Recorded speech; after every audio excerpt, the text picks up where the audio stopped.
I love cooking, and I love holidays. Since the price of groceries went up, I haven't enjoyed cooking or planning meals. This Thanksgiving, I was extra grateful to have a nice meal. I couponed and took the bus to 3 stores to ensure I had everything I needed. I had to work a double shift because I returned to work recently, but I stayed up all night to prepare everything. I even made note cards with instructions for my partner and sent texts throughout the day to remind him. When I got home, I walked into the kitchen to the sink full of dishes and an empty dishwasher. I asked my partner why the dishes didn't get done, and he said they all wouldn't fit, and some of the pans were too big, so I don't know what you wanted me to do with them. I was instantly annoyed because what the heck did he mean what I wanted to do? God forbid the dishwasher has to run twice, and some hand washing was needed. I go to the fridge and don't see any leftovers. I asked him where my food was, and he went right into talking about how good the food was. He told me the turkey looked awesome, and it was my best one yet, and how the kids got to eat seconds.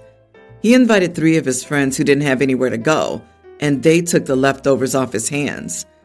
Maybe it's because we haven't been able to afford much meat lately, or it's because I followed a new recipe. Regardless, I was really looking forward to this meal. I asked him where my food was. I asked him where the turkey carcass was, because I make soup from it, and I don't waste food. He just looked at me and said, "It's all gone." He couldn't even save me so much as a roll. He told me that I didn't ask him to save me some, and he thought I would eat at work. I started telling him how excited I was and how hungry I was, and his response was, "Well, I paid for the food, so I can do whatever I want with it. Next year, you can pay for it and get a plate." I took a sleeve of crackers and locked my bedroom door. About 20 minutes later, I heard him showering and my kids knocking at the door. They told me about their day and how yummy the food was. My oldest apologized for eating 2 plates, and I instantly felt like an idiot. I told him I was so happy he enjoyed it. He's a picky eater, and no need to say sorry. They spent the rest of the night telling me what they should ask Santa for. My partner said I was a selfish idiot because so many people got to eat, and I could just give plasma for money to make another meal on my day off.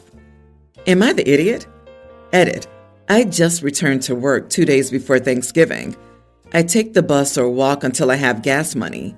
We are not married, and it's technically his house and money. Ma'am, the math ain't mathin'. How the heck did he pay for the food if you're working and shopping and cooking? What does he bring to the table? Literally and figuratively. Please drop this dead weight. Rejoice that your babies ate till they were full and happy. But it's time for this clown to go. What a pathetic idiot. I'm a man and I've seen it before. Even my father is like that. He earns more, so he used to pay for most things. Every time my mother bought something with her own money, he would go and say he bought it. Some people just can't understand their partners earn money too, and just because they earn more doesn't mean the other side doesn't help with the bills, groceries, and so on. OP, you don't have a partner, you have a user.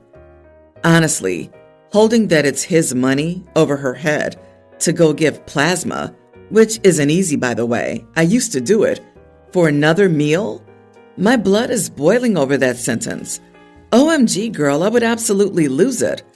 Not only did you have to work after cooking for everyone, but you didn't get to see anyone eat it or even eat any yourself. This genuinely made me cry a little for you. And you have to clean the dishes you didn't get to eat off of? No, no, no. I'm happy you've returned to work. I'd suggest tax season. Use it for a new place and get the heck out. Ugh, sell this man's organs and use the money to treat yourself to a lovely Christmas dinner. Not the idiot, but your partner is. Seriously, I am appalled by the weaponized incompetence and lack of remorse. You were just the cook for him and his friends, and not one of them thought about you. How sad. Drop this loser like the dead weight he is. Get out of this so-called relationship. My fiance and I have been together for 6 years, and she's currently several months pregnant with our daughter. 4 weeks ago, I was promoted, and this meant a complete job shift. I'm doing a lot heavier physical labor now, and due to this, my sleeping patterns have been royally messed up. I've started tossing and turning in my sleep, talking, snoring, groping her, and being utterly unaware of it, and just being all around restless.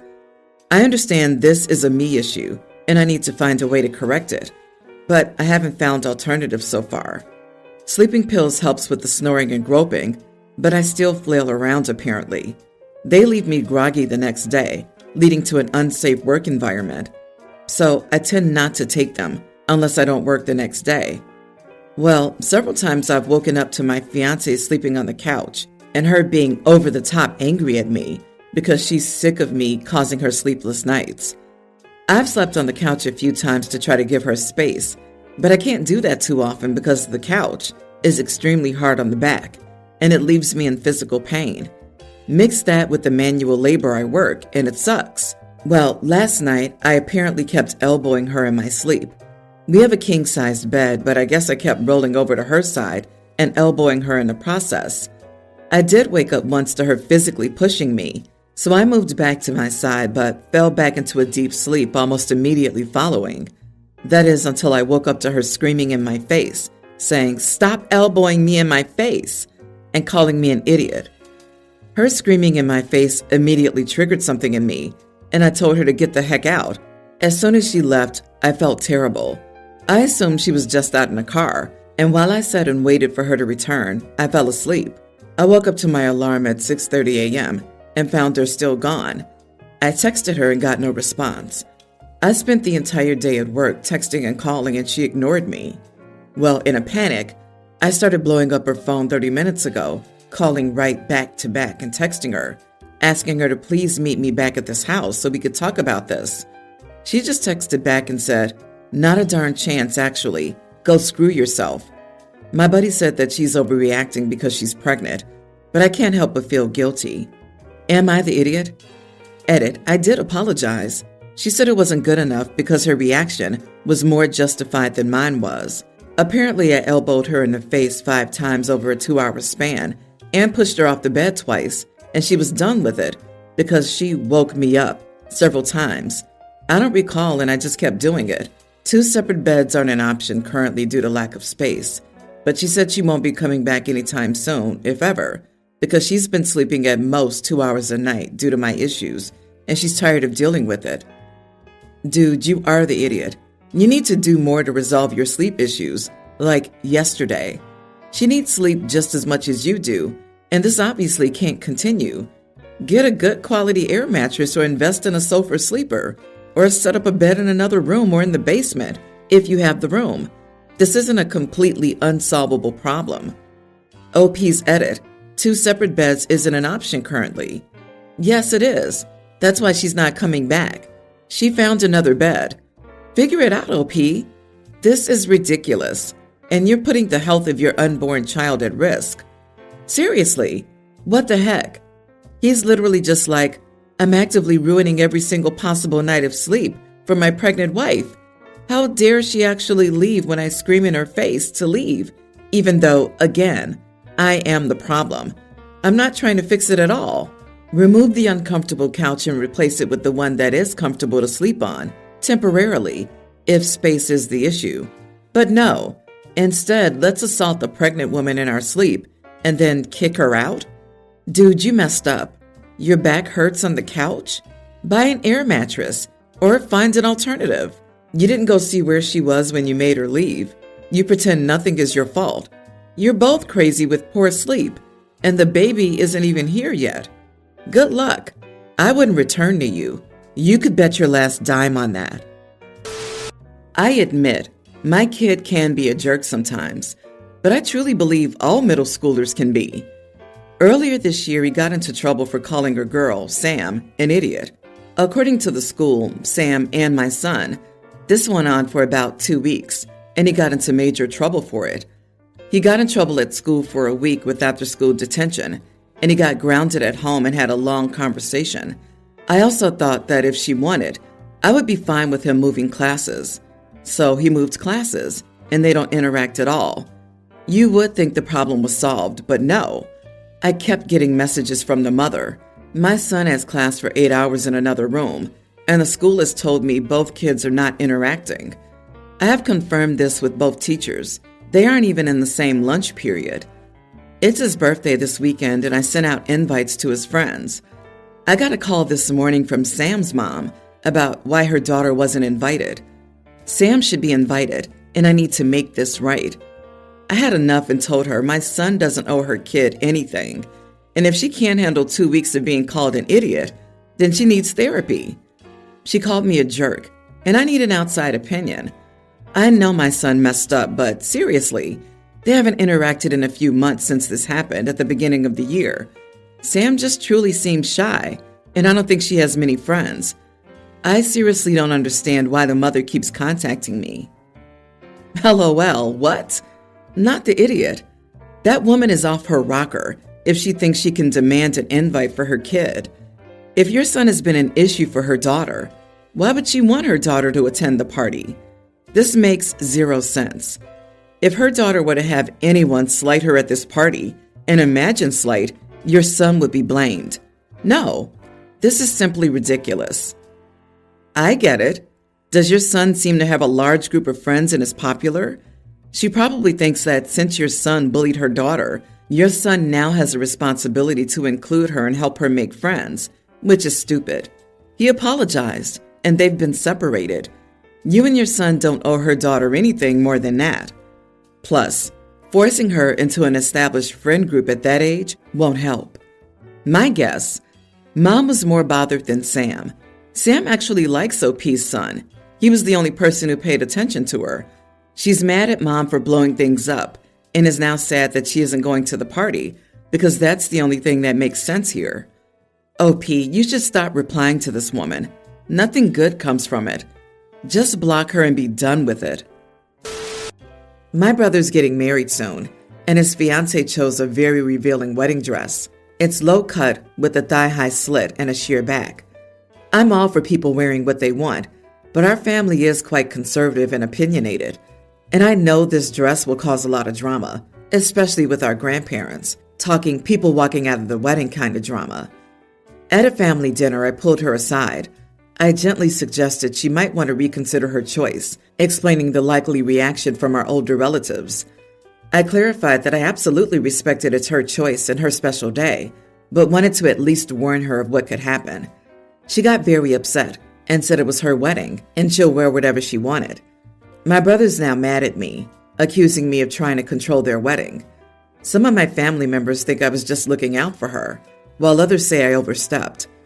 Am I the idiot for telling my brother's fiancée her wedding dress might be inappropriate for our conservative family?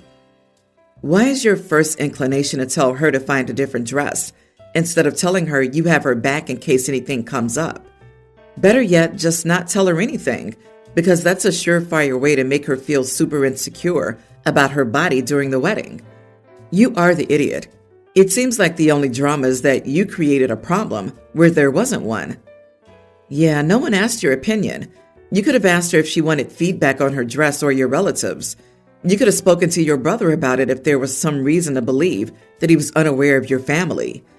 You overstepped by a mile. If people decide to walk out of the wedding over the bride's choice of a wedding dress, good riddance.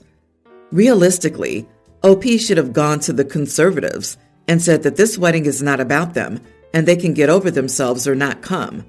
Warn the problematic people about the consequences, not the person hosting the party. I'm just doing it to protect you, is the controlling cry of conservatives to women everywhere. OP is just more of the same as their family. Realistically, that would achieve nothing but make them angrier. OP can say that all she wants. It won't change the behavior of someone who would walk out of a wedding because of what the bride is wearing. She doesn't really get to say, well, don't come if they don't like it, because it's not her wedding. At least now the bride has all the information, so she can choose to wear the dress based on the full picture. Her husband-to-be was doing her a great disservice by not mentioning how conservative their extended family is. It was my daughter Rachel's tween birthday yesterday. I have another child, Ethan, a younger tween, who was adopted a year ago. Rachel insists that he's not a proper member of the family, as he's not related to us. My wife Emily and I have attempted to convince her, although mostly I did, but it hadn't worked, so we gave it up. We planned to have lunch at a restaurant and took the car. Ethan wanted to sit in front, but Rachel told him, "Sorry, but only proper family members get to sit in front, and you're not really their child." He was shocked, and I asked her to take back what she said, but my wife asked me not to start an argument, as it was her birthday. Ethan sat with Emily in the back, so I didn't argue. We went to the restaurant, and she wanted an expensive dish. I ordered it, and Ethan said that he wanted the same stuff, but Rachel didn't like that. She said, "You want an expensive dish when he's not even your dad in reality? I'd have thought you'd be more grateful, as your parents are dead and you're adopted now." I asked her to apologize immediately, as I could see that it had really hurt him, but she just shrugged and said, "Well, if you want to have it, go ahead. I don't care anyway." But I told her, "You are going to care because your birthday is canceled. We're headed back." I asked them to head back to the car, and she yelled at me and said that she was just joking, that I couldn't do that, etc. We had a really huge argument, but in the end, I got them back to the car. My wife says that although what she said was distasteful, canceling her birthday was extremely uncalled for, and she's mad at me for having ruined her day completely. Am I the idiot? Info. Why has Rachel been allowed to treat Ethan this way up until yesterday? Not just Rachel, but the wife as well, since she was perfectly fine allowing Rachel to keep being celebrated on her birthday and not be punished, despite the dreadful things she was saying. It makes me wonder if the wife didn't really want to adopt Ethan either. Either that or she feels guilty for adopting a child without considering how it would influence her existing child. I'm not saying they shouldn't have done it, but they obviously handled it poorly and didn't prep or help their daughter adjust to it very well. OP, you all suck. None of you are doing right by Ethan. To start, Rachel needs therapy. She's not dealing with the adoption very well and is taking it out on Ethan. Poor Ethan loses his biological family and then gets adopted, where his new sister hates him and his new mother does nothing to defend him from his brat of a sibling. I'm an adoptee. You and your wife are the biggest idiots. This is exactly why mixing biological and adopted children is not always the best option, because you and your wife failed to make the transition as smooth as possible and to ensure that all the children are cared for. You and your wife have failed Ethan so much by letting him be subjected to this treatment. Rachel is also an idiot, albeit less because she's a bratty child whose behavior has been allowed by the adults. Do better.